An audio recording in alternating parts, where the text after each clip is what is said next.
আলহামদুলিল্লাহি রাব্বিল আলামিন ওয়াসসালাতু ওয়াসসালামু আলা সাইয়্যিদিল মুরসালিন আম্মা বা'দ ফাআউযু বিল্লাহি মিনাশ শাইতানির রাজিম বিসমিল্লাহির রাহমানির রহিম আসসালাতু ওয়াসসালামু আলাইকা ইয়া রাসূলুল্লাহ ওয়া আলা আহলিকা ওয়া আসহাবিকা ইয়া হাবিবাল্লাহ আসসালাতু ওয়াসসালামু আলাইকা ইয়া নবিয়াল্লাহ ওয়া আলা আহলিকা ওয়া আসহাবিকা ইয়া নূরাল্লাহ। প্রিয় ইসলামী ভাইয়েরা ও মাদানী চ্যানেলের দর্শক শ্রোতা, মাদানী চ্যানেল বাংলার ধারাবাহিক অনুষ্ঠান মহান চরিত্র নিয়ে আবার আপনাদের সামনে উপস্থিত হয়েছি। এই মুহূর্তে যে যেখানে বসে আমাদের অনুষ্ঠান দেখছেন, আপনাদের সকলকে জানাচ্ছি আন্তরিক মোবারকবাদ ও অভিনন্দন। প্রিয় ইসলামী ভাইয়েরা, আমরা প্রত্যেকবার একটি নতুন বিষয় নিয়ে আমরা আলোচনা করে থাকি, আর আমাদের আজকের বিষয় হচ্ছে কন্যাদের প্রতি দয়া। হ্যাঁ ইসলামী ভাইয়েরা, কে দয়া করেছেন কন্যাদের প্রতি? আসুন আমরা আজকে সে সম্পর্কে শ্রবণ করব ইনশাআল্লাহ আজ্জা ওয়া জাল। আসুন আলোচনা শ্রবণ করার পূর্বে প্রথমে দরুদ শরীফের ফজিলত সম্পর্কে শুনেন। প্রিয় নবী রসুল আরবি হুজুরপুর নূর সাল্লাল্লাহু আলাইহি ওয়াসাল্লাম ইরশাদ করেন, আল্লাহ পাক আমার কবরে এমন একজন ফেরেশতা নিযুক্ত করে দিয়েছেন যাকে সমস্ত সৃষ্টির আওয়াজ শোনার ক্ষমতাও প্রদান করা হয়েছে।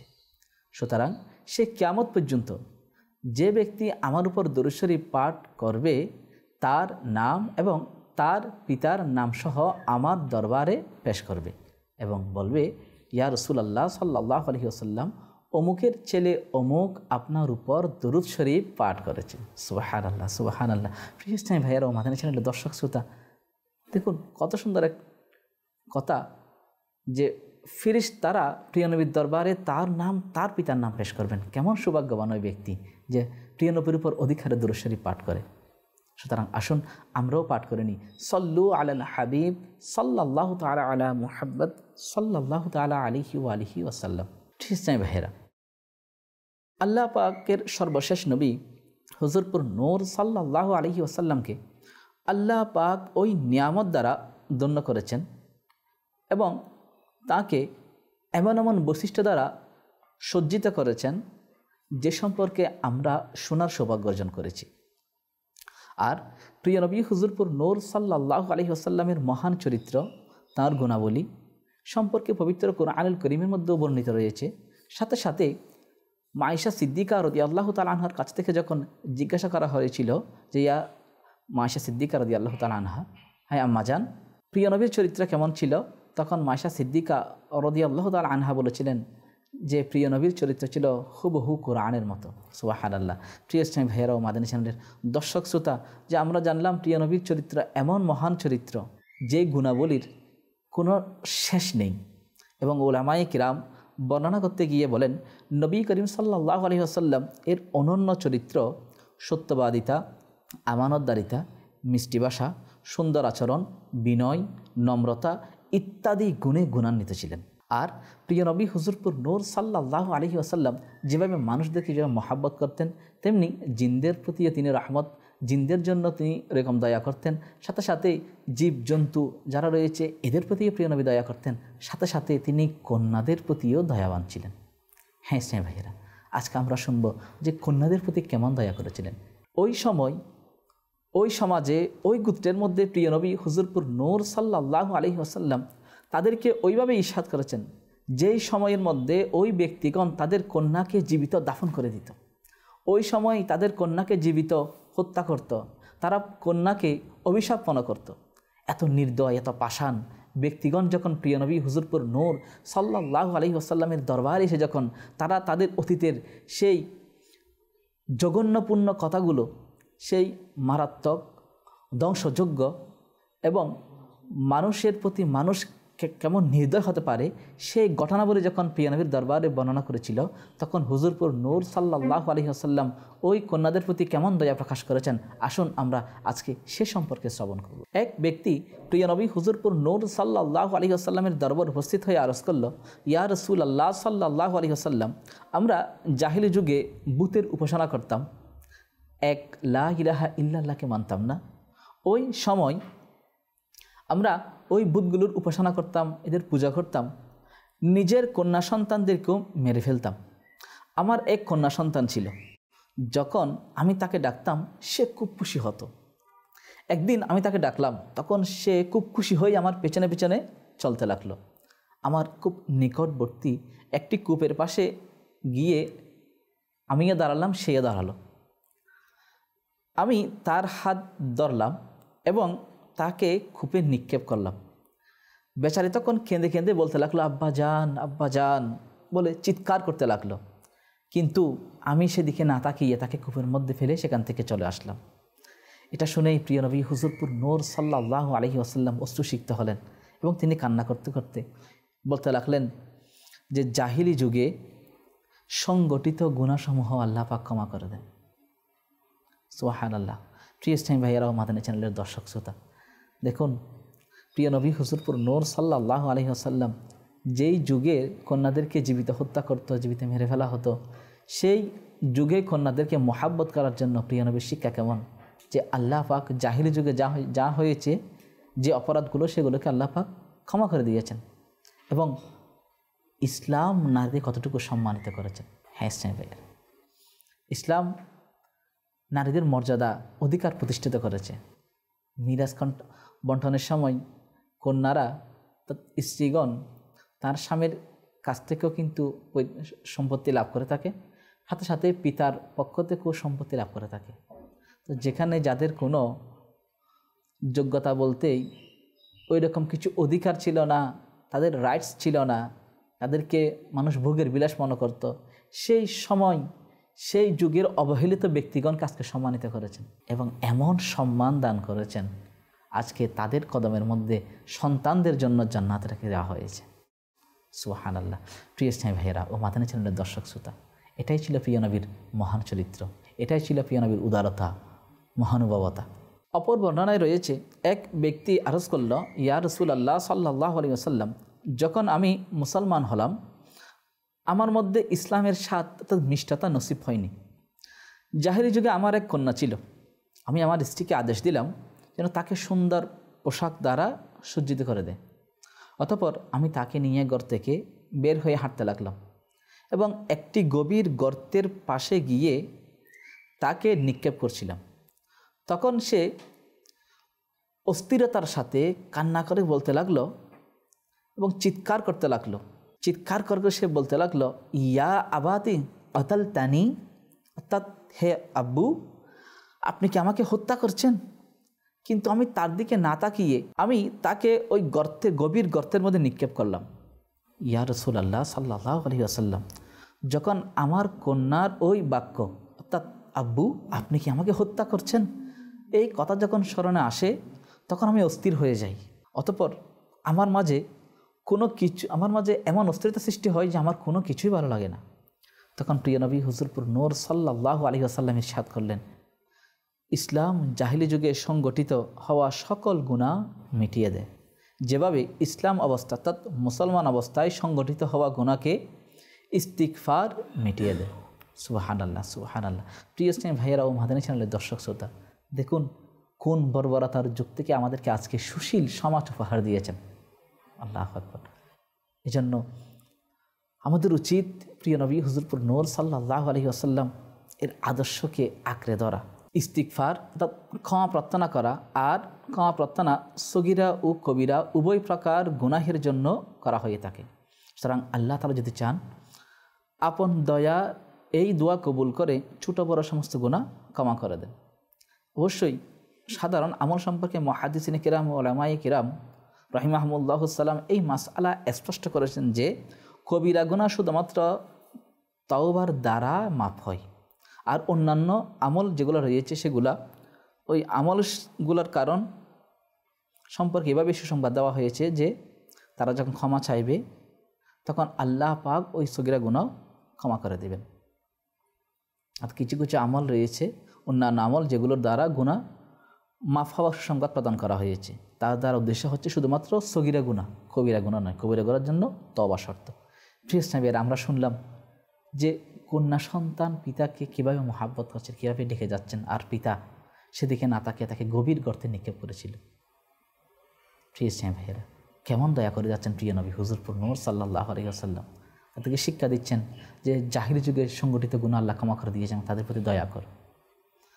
হযরত সাইয়্যিদুনা কায়েস বিন আসেম রাদিয়াল্লাহু তাআলা আনহু বারগাহি রিসালাতে এসে আরজ করতে লাগলো যে আমি যখন জাহিরি যুগে ছিলাম তখন আমার 8জন জীবিত কন্যা সন্তান ছিল, আমি তাদেরকে জীবিত কবর দিয়েছি। মাশাআল্লাহ, দেখুন প্রিয় ইসলামী ভাইয়েরা, 1জন 2জন নয়, তার 8জন কন্যা সন্তান ছিল, আর তিনি সবগুলোকে জীবিত দাফন করে দিয়েছেন।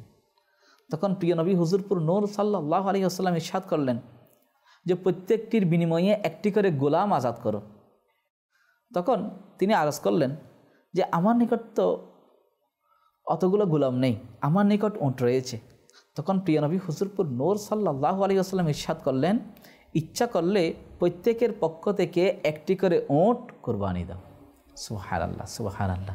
প্রিয় ইসলামী ভাইয়েরা ও মাদানী চ্যানেলের দর্শক শ্রোতা, দেখুন ইসলাম কত সুন্দর। যখন সে না বুঝে দাফন করে দিয়েছে আর তাদের পক্ষ থেকে কুরবানি করে, দেখুন ইসলাম তার কাফারাগুলো কীভাবে আদায় করছেন। জাহিলি যুগের মধ্যে মানুষের একটা রং কনসেপ্ট ছিল যে মেয়ে মানে বাড়তি একটা বোঝা, আর এটার কারণে হয়তো তাকে লাঞ্ছিত হতে হবে। আমরা অনেকেই চিন্তা করে থাকি যে কন্যা মানে ঘরের মধ্যে প্রদীপ জ্বালানো কেউ থাকবে না, আমার বংশ পরম্পরা, আমার বংশ ধরে রাখার জন্য পুরুষের দরকার, এরকম একটা ধারণা আমাদের সবার মধ্যে থাকে। আর কন্যা সন্তান অভিশাপ, এরা আশা মানে খরচ সবসময় এদের পেছনেই ব্যয় করতে হয়। কিন্তু কন্যারা পিতাকে অনেক বেশি ভালোবাসেন, আর পুত্র সন্তানেরা মাকে বেশি ভালোবাসেন। হ্যাঁ ভাইয়েরা, পুত্র সন্তান কন্যা সন্তান উভয়ই আল্লাহ পাকের দান। আর ইসলাম কন্যা সন্তানকে এমন সম্মান দান করেছেন, তাদের মর্যাদাকে এত উঁচু করেছেন, মুসলমান আল্লাহ পাকের বিনয়ী বান্দা এবং তাঁর হুকুমের অনুসারী, ছেলে হোক বা মেয়ে হোক, নিঃসন্তান সর্বাবস্থায় তাঁর সন্তুষ্ট থাকা উচিত। যেমনিভাবে পারা 25 সূরা শুরার আয়াত নং 49 এবং 50 নং আয়াতে আল্লাহ পাক ইরশাদ করেন, কারণ ঈমান থেকে অনুবাদ, আল্লাহর এই জন্য আসমান সমূহ ও জমিনের রাজত্ব, তিনি সৃষ্টি করেন যা ইচ্ছা করেন, যাকে চান কন্যা সন্তান দান করেন এবং যাকে চান পুত্র সন্তান দান করেন, অথবা উভয়ই যুক্তভাবে প্রদান করেন, পুত্র ও কন্যা সন্তান। যাকে চান বন্দা করে দেন, নিশ্চয় তিনি জ্ঞানময় শক্তিমান। প্রিয় ইসলামী ভাইয়েরা, কন্যা সন্তান হোক আর পুত্র সন্তান হোক, এখানে মায়ের অপরাধ কী? ওই মা তো ওই সন্তানকে 10 মাস যতদিন গর্ভে ধারণ করেছেন, সেও তো জানে না যে এটা পুত্র সন্তান হবে না কন্যা সন্তান হবে। এটা আল্লাহ পাকের নিয়ামত। আল্লাহ পাক যাকে চান তাকে পুত্র সন্তান দান করবেন, যাকে চান তাকে কন্যা সন্তান দান করবেন। এবং অনেকেই সন্তানহীন, আমরা যেগুলোকে বন্ধা মহিলা বলে থাকি, যাদের কোনো সন্তান থাকে না, যারা কোনো সন্তান দান করতে পারে না, তাহলে আল্লাহ পাক তো ওই বিপদ থেকে তো রক্ষা করেছেন, এই জন্য তো শুকরিয়া আদায় করা দরকার। উল্টা আরও আমরা অভিযোগ করে থাকি আল্লাহ পাকের দরবারে, কেন আল্লাহ পাক কন্যা সন্তান দান করেছেন। মাআযাল্লাহ, প্রিয় ইসলামীরা, এমন যেন না হয়। কেননা এদের ব্যাপারেও কিন্তু আল্লাহ পাক এবং প্রিয় নবী রাসূল আরবি হুজুরপুর নূর সাল্লাল্লাহু আলাইহি ওয়াসাল্লাম ইরশাদ করেছেন। তাফসীরে খাজানুল ইরফানের মধ্যে 50 নং আয়াতের অংশ যাকে যে 4 বন্দা করে দেন, এর পাদটিকায় রয়েছে তার সন্তান না হওয়া। আল্লাহ পাক হচ্ছেন মালিক, তার নিয়ামতকে তিনি যেভাবে চান সেইভাবে বন্টন করেন, যাকে ইচ্ছা তাকে দান করেন। নবীগণ আলাইহিমুসসালামের মধ্যে এসব পাওয়া যায়। যেমন হযরত লূত ও হযরত শুআইব আলাইহিমুসসালাম এর শুধু কন্যা সন্তান ছিল, আল্লাহু আকবার, কোনো পুত্র সন্তান ছিল না। এবং হযরত ইব্রাহিম আলাইহিস সালাতু ওয়াস সালাম এর শুধুমাত্র পুত্র সন্তান ছিল, তার কোনো কন্যা সন্তান ভূমিষ্ঠ হয়নি। আর হযরত সৈয়দুল আম্বিয়া হাবিবে কিবরিয়া আল্লাহ পাকের সর্বশেষ নবী হুজুরপুর নূর সাল্লাল্লাহু তাআলা আলাইহি ওয়া আলিহি ওয়াসাল্লামকে আল্লাহ পাক 4 পুত্র সন্তান ও 4 কন্যা সন্তান দান করেছেন। সুবহানাল্লাহ। প্রিয় ইসলামী ভাইয়েরা, এই থেকে আমাদের জন্য মেসেজ যে আম্বিয়ায়ে কিরামগণেরও কন্যা সন্তান ছিল, কারো বা শুধু পুত্র সন্তান ছিল, কারো বা আল্লাহ পাক উভয়টি দান করেছেন। এটা আল্লাহ পাকের দয়া, যাকে চান তিনি তাকে দান করবেন। কিন্তু এমন নয় যে আমরা এর কারণে পিতা মাতাকে, বিশেষ করে মাতাকে এই জন্য টর্চার করা, তাকে তার সাথে অশুভ আচরণ করা, গালিমন্দ করা, এটা উচিত নয়। আর কন্যা সন্তানের ফজিলত কেমন? কন্যা সন্তানের ফজিলত সম্পর্কে বর্ণনা করতে গিয়ে প্রিয় নবী হুজুরপুর নূর সাল্লাল্লাহু আলাইহি ওয়াসাল্লাম ইরশাদ করেন, কন্যাদেরকে খারাপ মনে করো না, নিঃসন্দেহে তারা ভালোবাসা প্রদর্শনকারিণী। অপর রাওয়ায়াতের মধ্যে রয়েছে, যার ঘরে কন্যা সন্তান ভূমিষ্ঠ হয় এবং সে তাকে কষ্ট দেয় না আর তাকে খারাপ মনে করে না এবং পুত্রকে কন্যার চেয়ে বেশি প্রাধান্য দেয় না, তাহলে আল্লাহ পাক ওই ব্যক্তিকে জান্নাতে প্রবেশ করাবেন। সুবহানাল্লাহ। প্রিয় ইসলামী ভাইয়েরা, আমরা শুনলাম যে কন্যা সন্তানকে খারাপ মনে না করা, নিঃসন্দেহে তারা ভালোবাসা প্রদর্শনকারিণী। যার ঘরে কন্যা সন্তান ভূমিষ্ঠ হয় তাকে যেন কষ্ট না দেয়, মন খারাপ না করে, পুত্রকে যেন কন্যার উপর যেন প্রাধান্য না দেয়, তাহলে ওই ব্যক্তিকে আল্লাহ পাক জান্নাতে প্রবেশ করাবেন। এবং অপর রাওয়ায়াতের মধ্যে রয়েছে, প্রিয় নবী আরও ইরশাদ করেন, যে ব্যক্তির উপর কন্যা সন্তান লালন পালনের দায়িত্ব এসে পড়ে এবং সে তাদের সাথে সুন্দর আচরণ করে, তাহলে ওই কন্যাগণ তার জন্য জাহান্নামে যেতে বাঁধা হবে। সুবহানাল্লাহ, সুবহানাল্লাহ। প্রিয় ইসলামী ভাইয়েরা ও মাদানী চ্যানেলের দর্শক শ্রোতা, দেখুন কন্যাদেরকে আল্লাহ তাআলা কেমন নিয়ামত দ্বারা ধন্য করেছেন। ওই কন্যা সন্তান পৃথিবীতে আগমন করার দ্বারা ওই পিতার জন্য জাহান্নামে না যাওয়ার জন্য একটা প্রাচীর হিসেবে সে দাঁড় হবে এবং জাহান্নামে দিতে সে বাঁধা দিবে। তাহলে দেখুন কত বড় নিয়ামত। এটা কিন্তু পুত্র সন্তানের ক্ষেত্রে বলা হয় নাই, এটা কন্যা সন্তানের ক্ষেত্রে বলা হয়েছে। অপর রাওয়ায়াতের মধ্যে রয়েছে, তিনি আরও ইরশাদ করেন, যখন কারো ঘরে কন্যা সন্তান ভূমিষ্ঠ হয় তখন আল্লাহ পাক ফেরেশতা প্রেরণ করেন এবং সে এসে বলে, আসসালামু আলাইকুম আহলাল বাইত, অর্থাৎ হে ঘরের অধিবাসী, তোমাদের উপর শান্তি বর্ষিত হোক। অতঃপর ওই ফেরেশতারা যে বাচ্চা ভূমিষ্ঠ হয়েছে ওই কন্যা সন্তানকে তাদের ডানায় অর্থাৎ পাখার ছায়ায় নিয়ে নেন এবং তার মাথায় হাত বুলাতে বুলাতে এভাবেই বলেন, এটা হলো একটি দুর্বল প্রাণ, যে একজন দুর্বল থেকে ভূমিষ্ঠ হয়েছে। যে ব্যক্তি এই দুর্বল প্রাণের লালন পালনের দায়িত্ব নিবে, কিয়ামত পর্যন্ত আল্লাহ পাক সাহায্যের সাথে সে থাকবে। সুবহানাল্লাহ, সুবহানাল্লাহ। প্রিয় ইসলামী ভাইয়েরা, মাদানী চ্যানেলের দর্শক শ্রোতা, যে আমরা শুনলাম যে ব্যক্তি এই কন্যা সন্তান যখন ভূমিষ্ঠ করে, যে ব্যক্তি এই কন্যা সন্তানকে লালন পালন করেন, আল্লাহ পাকের রহমত সাহায্য তার সাথেই থাকেন। তা যার সাথে আল্লাহ পাকের সাহায্য থাকেন সেই ব্যক্তি তো কখনোই গরিব হতে পারে না, সেই ব্যক্তি তো কখনোই নিষ্ঠুর হতে পারে না, সেই ব্যক্তি কখনোই হীনমন্যতায় ভুগতে পারে না, সেই ব্যক্তি কোনো কষ্ট থাকতে পারে না। কেননা সে তার কন্যা সন্তানকে এইভাবে মহাব্বত করেন, আল্লাহ পাক সেজন্য তার দয়া ওই ব্যক্তির সাথেই রাখেন। আর যার সাথে আল্লাহ রয়েছেন তিনিই তো যথেষ্ট তার জন্য। আল্লাহু আকবার। ফিস টাইম ভাইয়া, সুতরাং আসুন আমরাও নিয়ত করে নিই, কন্যা সন্তান আমরা তাদেরকে কষ্ট না দিই, তাদেরকে মহাব্বত করি এবং তাদের সাথে সুন্দর আচরণ করি। অপর বর্ণনায় রয়েছে, যার 3 জন কন্যা সন্তান রয়েছে, সে তাদের সাথে ভালো আচরণ করে, তবে তার জন্য জান্নাত ওয়াজিব হয়ে যায়। সুবহানাল্লাহ, আল্লাহু আকবার। ফিস টাইম ভাইয়েরা, দেখুন আমরা যেটাকে অভিশাপ মনে করছি, এই অভিশাপটাই হয়তো আমরা দুনিয়ার মধ্যে মনে করছি, কিন্তু ওই কন্যা সন্তান দুনিয়া আখিরাত দুইটার মধ্যে আমাদের জন্য উপকার প্রদান করে। ওই কন্যার জন্য আমাদের উপর জান্নাত ওয়াজিব হয়ে যাচ্ছে। আল্লাহু আকবার। এটা কিন্তু পুত্রের জন্য বলা হয় নাই। আপনি আমি হয়তো মনে করছি যে পুত্র সন্তান থাকলে হয়তো আমার বংশের প্রদীপ জ্বালাবে, আমার নাম উজ্জ্বল করবে। কেন কন্যা সন্তানকে নাম উজ্জ্বল করতে পারে না? ওই নেককার কন্যা কি পিতামাতার জন্য সুপারিশকারী হতে পারে না? ওই কন্যা সন্তান তো জান্নাতের জিম্মাদার। অপর বর্ণনা রয়েছে, যার 2টি কন্যা সন্তান রয়েছে, তো ইরশাদ করলেন 2টি হলে তখনও ওয়াজিব। আরজ করা হলো যদি 1টি হয় তখন ইরশাদ করলেন যদি যার 1টি কন্যা সন্তান থাকবে তার জন্য জান্নাত ওয়াজিব। সুবহানাল্লাহ। প্রিয় ইসলামী ভাইয়েরা, সুতরাং কন্যা সন্তান বোঝা নয়, এরাও সম্পদ। যার 3 কন্যা সন্তান বা 3 বোন রয়েছে অথবা 2 কন্যা সন্তান 2 বোন রয়েছে, অতঃপর সে তাদের ভালোভাবে লালন পালন করে এবং তাদের কার্যাবলীর ব্যাপারে আল্লাহ পাককে ভয় করে, তাহলে তার জন্য জান্নাত রয়েছে। সুবহানাল্লাহ। প্রিয় ইসলামী ভাইয়েরা ও মাদানী চ্যানেলের দর্শক শ্রোতা, আমরা শুনলাম শুধু কন্যা নয়, যদি বোনও থাকে তাদের সাথে যদি উত্তম আচরণ করে, তাদের যদি ভালো আচরণ করে, তাদের দেখভাল করে থাকে, তার জন্য জান্নাত ওয়াজিব রয়েছে। যার 3 কন্যা সন্তান 3 বোন রয়েছে এবং সে তাদের সাথে ভালো ব্যবহার করে, তবে সে জান্নাতে প্রবেশ করবে। সুবহানাল্লাহ।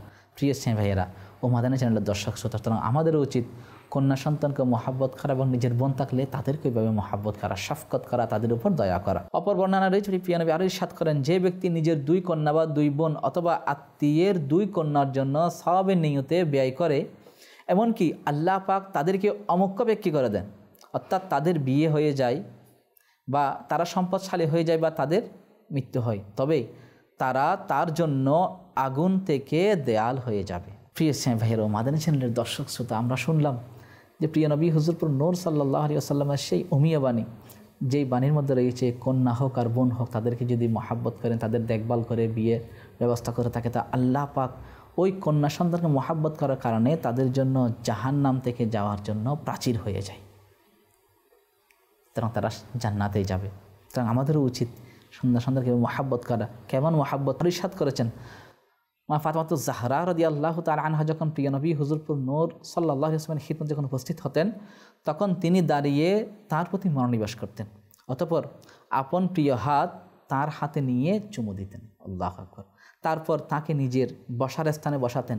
অনুরূপভাবে যখন হুজুরপুর নূর সাল্লাল্লাহু আলাইহি ওয়াসাল্লাম যখন মা ফাতেমাতুজ জাহরা রাদিয়াল্লাহু তাআলা আনহার বাসায় যখন তশরিফ নিতেন, তখন তিনিও দাঁড়িয়ে যেতেন এবং তার অর্থাৎ হুজুরপুর নূর সাল্লাল্লাহু আলাইহি ওয়াসাল্লাম এর হাত মোবারক নিজের হাতে নিয়ে চুমু দিতেন, তাকে নিজের স্থানে বসাতেন। আল্লাহু আকবার। প্রিয় ইসলামের এটাই হচ্ছে মহাব্বত। ওনাদেরকে যদি আমরা যদি ইসলামের শিক্ষা দিই, তাহলে ওই কন্যা সন্তানও আপনার সম্মানার্থে দাঁড়িয়ে যাবে, আপনাকে সম্মান প্রদর্শন করবে, আপনার হাতে চুমু দিবেন। সন্তান তো সন্তানই, হৃদ্যতার সম্পর্ক, আত্মার সম্পর্ক সন্তানদের সাথে, তো তাদেরকে যদি মহাব্বত, তো কাদেরকে মহাব্বত করবে? আচ্ছা, আমরা অনেকেই বলে থাকি যে সন্তান পিতামাতার কথা শুনে না। সন্তান পিতামাতার কথা শুনবে কেন? শুনবে না কেন? যদি আমি সন্তানকে যদি আমার মতো করে অর্থাৎ শরীয়ত সম্মত যদি গড়িয়ে না তুলি, তাদেরকে যদি এভাবে যদি না গড়ি, তাহলে অবশ্যই সন্তান মিসকেট হওয়ার সম্ভাবনা রয়েছে। কারণ সে দিন ইসলামের শিক্ষা তার মধ্যে নেই, সাথে পিতামাতারও তাকে হয়তো সময় দেয় না। আজকে তো পিতামাতারা চাকরি নিয়ে ব্যস্ত, সন্তানদেরকে সময় দেওয়ার সেই সুযোগ তাদের হয় না। তারা বাসার কাজের মেয়ের কাছে রেখে যায়। তো কাজের মেয়ে সে তো অত জ্ঞান থাকলে কি আর কাজের মেয়ে হতো নাকি? তো গসার চাকরের কাছে রেখে গেলে সে তার সাথে থাকবে, তার কাছে আর কী শিখবে? কারণ সেও কাজ করতে করতে অনেক বোরিং ফিল করে। সে কি কাজ করবে না বাচ্চা সামলাবে? তো পিতামাতার যে একটা শূন্যতা তার মধ্যে কাজ করে থাকে, সেটার কারণে অনেক সময় সন্তানরা বিগড়ে যায় এবং পিতামাতার জন্য এটা কাল হয়ে দাঁড়ায় বড় হয়ে। যখন তাদেরকে ভালো কিছু শিক্ষা দেওয়ার জন্য বলে বা কোনো কিছু বারণ করে, তখন তারা সাথে সাথেই খেপে উঠে বলে থাকে, তুমি আমাকে কি দিয়েছো? আমার জন্য কি করেছো? তোমার জন্য তো প্রপার্টি, সম্পদ, ব্যাংক ব্যালেন্স, গাড়ি বাড়ি এগুলোই তোমরা চেয়েছো, আমি কি চাই সেটা কখনো দেখোনি। মাআযাল্লাহ, হিফাজত করো। আমরা মাদানী চ্যানেল দেখি, আমার আমির আহলে সুন্নাত কীভাবে দেখুন ছোটো বাচ্চাদের সাথে কীভাবে সুন্দর সুন্দর কথা বলে, তাদেরকে কেমন সুন্নত শেখায়, আমরা ওইগুলো ফলো করি এবং সন্তানদেরকে সময় দিই, তাহলে ওই সন্তান আমাদের জন্য দুনিয়া এবং আখিরাতে কল্যাণকর হবে। যা শুনেছি আমরা যেন সে আমার কাছে সেই সৌভাগ্য আল্লাহ আমাদের নসিব করক, আমিন। দেখতে দেখতে শুনতে শুনতে আমরা আমাদের অনুষ্ঠানের শেষ পর্যায়ে চলে এসেছি। আবার নতুন কোনো বিষয় নিয়ে আপনাদের সামনে উপস্থিত হব। সে পর্যন্ত আপনারা ভালো থাকুন, সুস্থ থাকুন এবং মাদানী চ্যানেল দেখতে থাকুন। সল্লু আলাল হাবিব সাল্লাল্লাহু তাআলা আলা মুহাম্মদ সাল্লাল্লাহু তাআলা আলাইহি ওয়া আলিহি ওয়াসাল্লাম।